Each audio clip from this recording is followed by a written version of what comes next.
दोस्तों इस वीडियो में हम लोग त्रिभुज का क्षेत्रफल निकालना सीखेंगे।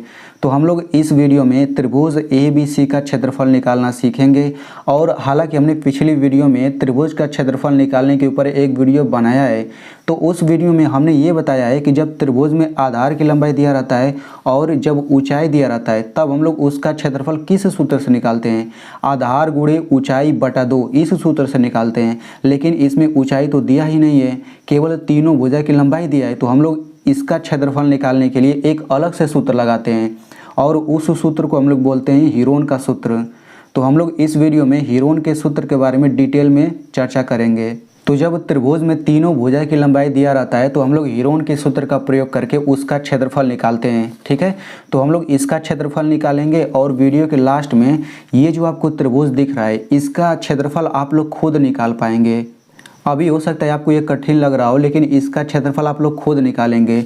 लेकिन सबसे पहले आपको ये समझना पड़ेगा, तभी जा करके आप निकाल पाएंगे। तो इस त्रिभुज का क्षेत्रफल निकालने के लिए हमें सबसे पहले सूत्र को समझना पड़ेगा। तो चलिए हम लोग सबसे पहले सूत्र को समझ लेते हैं। तो देखिए सूत्र क्या होता है। तो अगर त्रिभुज आपको ऐसे दिया गया है, तो जब त्रिभुज दिया है उसमें तीनों भुजा की अगर आपको लंबाई दिया गया है, जैसे इस भुजा की लंबाई A से दिखाएंगे, इसको B से दिखाएंगे इस भुजा की लंबाई को, और इस भुजा की लंबाई को C से दिखाएंगे। तो देखिए त्रिभुज का क्षेत्रफल क्या होता है, ये पूरा बड़ा सा रूट रहेगा S, S minus A, S minus B, S minus C. अब ये जो सूत्र आपको दिख रहा है, हम लोग इसी सूत्र का प्रयोग करके किसी भी त्रिभुज का क्षेत्रफल निकाल सकते हैं। बस हमें उस त्रिभुज की तीनों भुजा की लंबाई बस हमें दिया रहना चाहिए। ठीक है, तो इसमें यस क्या चीज़ है हम उसे भी समझेंगे बाद में, लेकिन सबसे पहले देखते हैं ABC क्या है। तो ABC त्रिभुज की भुजाओं की लंबाइयाँ हैं, मैंने आपको पहले ही बता दिया है। ABC त्रिभुज की भुजाओं की लंबाइयाँ है और इसमें यस जो है, यस को हम लोग बोलते हैं अर्ध परिमाप। यानी कि अर्ध मतलब आधा होता है, परिमाप मतलब चारों ओर की दूरी, यानी कि चारों ओर की दूरी का आधा ही अर्ध परिमाप होता है। ठीक है, तो यस बराबर होता है, यस को ही हम लोग अर्ध परिमाप कहते हैं। यस बराबर होता है A plus B plus C पूरे का बटा 2। ठीक है, तो तीनों भुजा को जोड़ेंगे तो ये चारों ओर की दूरी हो गई, और पूरे का बटा 2 कर देंगे। आधा का मतलब बटा 2 होता है, तो पूरे का बटा 2 करेंगे तो इस तरह से अर्ध परिमाप इतना निकल जाता है।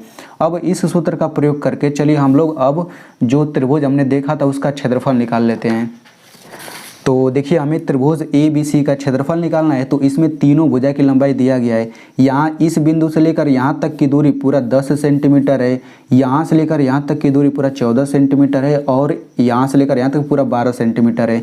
यानी कि इस त्रिभुज में तीनों भुजा की लंबाई दिया गया है, तो हम लोग इसका क्षेत्रफल निकाल सकते हैं हीरोन के सूत्र से। ठीक ना, यहाँ पे मैं आपको बता देना चाहता हूँ, ये जो क्षेत्रफल का ये जो सूत्र है इसी को हम लोग हीरोन का सूत्र कहते हैं। ठीक है, अब इस सूत्र को हीरोन का सूत्र क्यों कहते हैं, तो देखिए हीरोन एक व्यक्ति का नाम है, यानी कि हीरोन एक गणितज्ञ थे और उन्होंने इस सूत्र को बताया था, इसीलिए इस सूत्र को हीरोन का सूत्र कहते हैं। ठीक है, तो इसका उपयोग करके कैसे हम लोग इसका क्षेत्रफल निकालेंगे।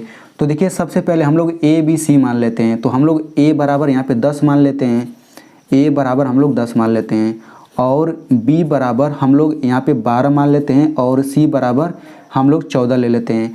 तो यहाँ पे आप लोग समझ लीजिए, मैंने A बराबर 10 लिया, B बराबर कितना लिया 12 लिया, C बराबर 14 लिया।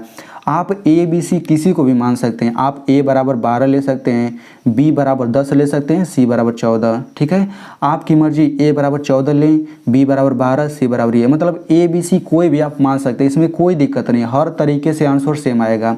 तो मैंने ABC मान लिया। ठीक है, तो ABC हमने पता कर लिया। अब यस का मान निकाल लेते हैं। तो यस का सूत्र क्या होता है, A plus B plus C पूरे का बटा 2, यही तो होता है। तो चलिए अब हम लोग निकाल लेते हैं, सभी का मान रख लेते हैं। तो A का मान क्या है, A बराबर 10 है, तो हम A की जगह पे यहाँ पे 10 रख लेते हैं, प्लस B की जगह पे 12 प्लस C की जगह पे 14, और ये पूरे का बटा 2 हो जाएगा। तो यहाँ से यस बराबर क्या हो जाएगा, यहाँ पे सभी को जोड़ लेते हैं। तो 10 12 कितना हो जाएगा 22, और 22 में से 14 जोड़ेंगे कितना हो जाएगा, ये हो जाएगा 36 और बटा 2। अब यहाँ पे देखिए 36 में 2 से भाग देंगे तो कितना आ जाएगा, तो 36 में जब हम 2 से भाग देते हैं तो 18 दूना 36, 18 बार में कट जाता है। तो इस तरह से यस का मान आ गया, यानी कि अर्ध परिमाप आ गया, A यहाँ पे आ गया, B आ गया, C आ गया। तो अब हम लोग त्रिभुज के क्षेत्रफल का सूत्र लगाते हैं। तो हम लिखेंगे त्रिभुज ABC का क्षेत्रफल बराबर, तो अब हम लोग वही हीरोन का सूत्र लगा देते हैं। तो क्या होता है, yes S minus A, S minus B और यस माइनस सी। तो चलिए इसी में सभी का हम लोग बारी बारी से मान रखते हैं। तो यहाँ पे यस के जहाँ पर भी यस दिखे वहाँ पे 18 रखेंगे, तो यहाँ पे 18 हो जाएगा। फिर कोष्टक लगा लेते हैं 18 इस यस की जगह, फिर माइनस इस ए की जगह क्या रखेंगे 10 रखेंगे, तो ये हो जाएगा 10। फिर कोष्टक इस यस की जगह पे रखेंगे कितना 18, माइनस बी की जगह क्या रखना है 12 और इसके जगह हो जाएगा 18 माइनस इस सी की जगह पे क्या रखना है 14 रखना है, तो यहाँ पे आप 14 रख लीजिए। अब इसको हम लोग हल करते हैं तो ये पूरा रूट वैसे ही रहेगा, यहाँ पे हो जाएगा 18, फिर ये कोष्टक 18 में से 10 घटेगा कितना आएगा 8 आ जाएगा, 18 में से 12 घटेगा कितना आ जाएगा 6 आ जाएगा और 18 में से 14 घटेगा ये 4 आ जाएगा। ठीक है, अब इसके बाद क्या करेंगे, देखिए यहाँ पे कोष्टक लगा है ना, तो जब हम कोष्टक हटाएंगे तो ये बीच में गुणा होता जाएगा। ठीक है, यहाँ पर हटाएंगे तो फिर गुणा हो जाएगा, यहाँ पे हटाएंगे तो ये गुणा हो जाएगा। तो देखिए जब भी त्रिभुज में तीनों भुजा की लंबाई दिया रहता है, यहाँ पे आप लोग ध्यान से समझिएगा एक चीज़ कि यहाँ तक तो जो है ना सभी बच्चे लगा लेते हैं, इसके बाद गलती करना शुरू कर देते हैं। तो यहाँ तक तो सभी लोग कर लेते हैं, इसके बाद जो है सबसे महत्वपूर्ण है, तो आप लोग इसे ध्यान से समझिएगा। ठीक है, अब से जो मैं बोलने जा रहा हूँ उसे आप ध्यान से समझिए। तो देखिए कैसा भी आपको त्रिभुज रहे, अगर त्रिभुज में तीनों भुजा की लंबाई दिया गया है तो जब भी आप उसको हल करेंगे हीरोन के सूत्र से तो इतना 4 गो संख्या आएगा, 1 2 3 4, 4 संख्या है कि नहीं। तो जब भी आप निकालेंगे तो 4 संख्या आएगा, तो जब 4 संख्या आएगा तो आप चारों संख्या का बारी बारी से अभाज्य गुणनखंड करेंगे। ठीक है, यहाँ पे जब भी आप इस तरह से करेंगे तो 4 संख्या आएगा, तो आपको चारों संख्या का अभाज्य गुणनखंड करना है। तो यहाँ पे 18 है ना, तो हम लोग 18 का यहाँ पे अभाज्य गुणनखंड कर लेते हैं। अब ये अभाज्य गुणनखंड क्या होता है, जिसे आप लोग लॉसव लेना कहते हैं ना, उसे ही अभाज्य गुणनखंड कहते हैं। तो यहाँ पे 18 को इस तरह लिख लिया। अब इसको 2 से काटेंगे 2 9 18, 3 से काटेंगे 3 3 9, फिर 3 से कटेगा 3 1 3, यानी कि यहाँ पे देखिए इन सब का गुणा करेंगे 2 3 3, इन सब का गुणा करेंगे तो 18 आ जाएगा। देखिए 2 3 6 6 3 18, यानी कि इस 18 के जगह पे हम इनका गुणा करके लिख सकते हैं, तो ये बराबर हो गया। अब वैसे ही करिए, इस 18 के जगह पे लिखेंगे 2 गुणा 3 गुणा 3, मतलब इन्हीं सब का गुणा मैंने कर दिया। तो देखिए इन सब का गुणा करेंगे तो 18 तो आ ही जाएगा। अब ये 18 की जगह पे हमने इतना रख दिया। अब यहाँ पे गुणा है तो गुणा लिखिए। अब 8 का हम लोग अभाज्य गुणनखंड करते हैं, तो यहाँ पे 8 लिख लीजिए। तो 2 चौक 8, 2 दूना 4, 2 एकम 2, यानी कि 8 को हम लोग 2 का 3 बार गुणा करके लिख सकते हैं। तो 2 गुणा 2 गुणा 2 इतना हो गया। अब वैसे ही 6 का अभाज्य गुणनखंड करिए, तो यहाँ पे मैं 6 ले लेता हूँ। 2 3 6, 3 एकम 3, यानी कि 6 को 2 गुणा 3 लिख सकते हैं। तो यहाँ पे गुणा हो जाएगा 2 गुणा 3। ठीक है, अब लास्ट में 4 बचा, तो 4 का हम लोग अभाज्य गुणनखंड करते हैं, तो ये हो जाएगा 2 दूना 4, 2 एकम 2, तो 4 को 2 गुणा 2 लिख सकते हैं, 2 गुणा 2। ठीक है, तो आई होप आप लोग इतना भी कर लेंगे। अब इसके बाद हम लोग क्या करेंगे, देखिए अब इसके बाद हम लोग जोड़ा बनाते हैं। अब जोड़ा कैसे बनाते हैं, मतलब देखते हैं एक ही संख्या 2 बार आना चाहिए। तो देखिए यहाँ पे 1 2 यहाँ पे है, 1 2 यहाँ पे है, ठीक ना। तो 2 यहाँ पे 2 बार आया है, तो इसका 1 2 बाहर निकलेगा यहाँ पे, फिर आप गुणा लगा दीजिए। ठीक है, अब यहाँ पे 1 2 यहाँ पे आया है, 1 2 यहाँ पे, तो इन दोनों 2 में से 1 2 फिर बाहर निकल जाएगा, मतलब रूट से बाहर निकल जाएगा।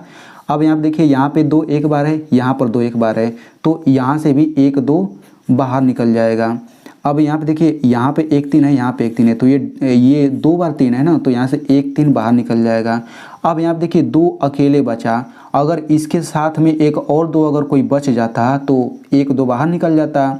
ठीक है, यानी कि यहाँ पे एक रूल आपको समझ आ रहा है कि जिसका जोड़ा बन जाता है वो तो कड़ी से बाहर निकल जाता है, और जिसका जोड़ा नहीं बन पाता है वो कड़ी के अंदर ही रह जाता है। ठीक है, तो इस 2 का जोड़ा नहीं मिल पा रहा है, इस 3 का भी जोड़ा नहीं मिल पा रहा है, तो ये कड़ी के अंदर ही रह जाएगा, 2 गुणा 3। ठीक है ना, तो अब क्या करेंगे, इन सब का गुणा कर लीजिए। तो 2 दूना 4, 4 दूनी 8, 8 तरीका ये 24 हो गया।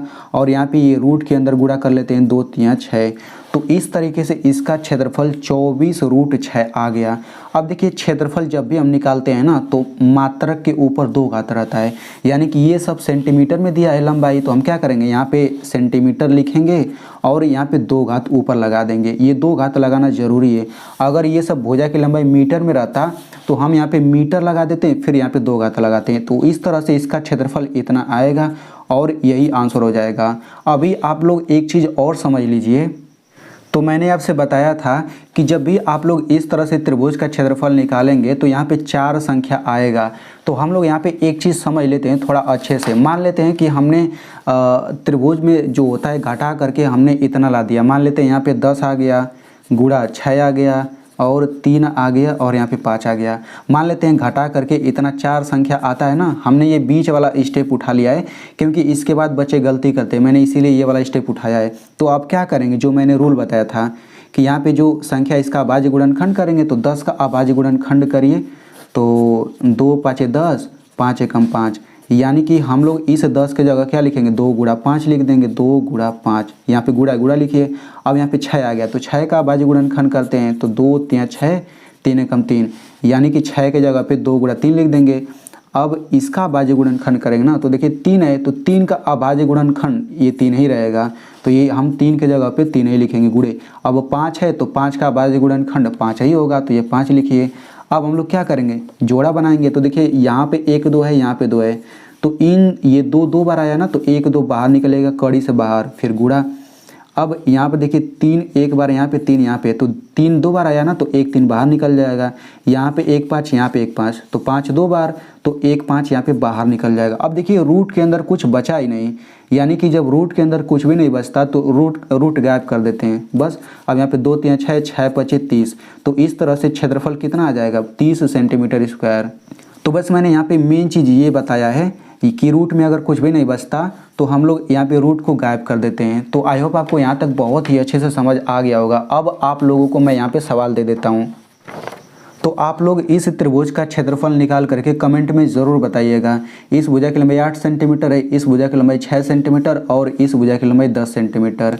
तो अगर आपको ये वीडियो अच्छे से समझ आ गया है तो आप लोग इस वीडियो को अपने दोस्तों के साथ ज़रूर शेयर करिएगा, क्योंकि उन्हें भी ये अच्छे से समझ आ जाएगा।